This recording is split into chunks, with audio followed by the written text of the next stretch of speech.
Big banks denied him, but this one local community bank, Backyard Bank, approved him. How'd it happen? Let's dive right in. The reason I'm doing this video today is I was on a recent coaching call with my student Mike, and he's had some troubles getting approvals. For example, Bank of America and Citizen had recently denied him. Yet he did have good credit. The challenge that he's running into is that a lot of these national banks try to fit you inside of a little box. They call it like the algorithm approval system. And the challenge a lot of people have there is almost everyone in our program has a story. Mike's story is that he lived in Australia for many years and he didn't have a lot of credit history. So he was paying his bills on time, he had a good credit score, but his credit profile was a little light or thin. Can you relate to having credit that maybe isn't too perfect? So it's not that we won't approach big banks like Bank of America and Citizens, but the point is that we do want to approach backyard banks, local community banks, and credit unions that do this one thing that's very important. They lend their own money. What that means is that they can make their own rules.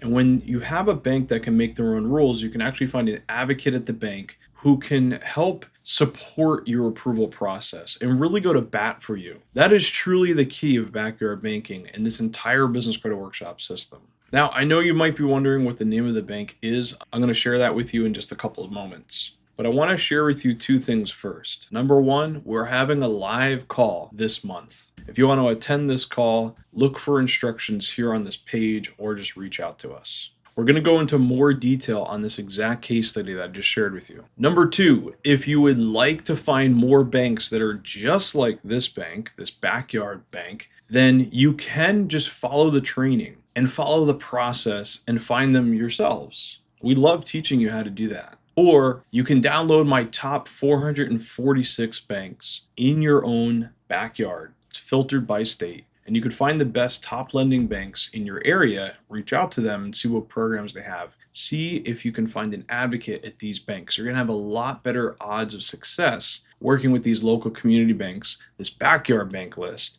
as opposed to the big national banks. Now let me share with you the name of the bank. But before we get to that, I want you to know that just because Mike had success with this bank doesn't mean you're going to have success with this bank. Everyone has a different background, different profile, different relationship. In 2020, two banks came together, Bridgewater Savings Bank and Mansfield Bank. They formed Bluestone Bank. Now, Bluestone may not be in your backyard, as that's the idea behind backyard banking, is you need to find your best bank in your community. So go ahead, if you want, check out my local list of banks right below. And don't forget to get on our live call that's coming up.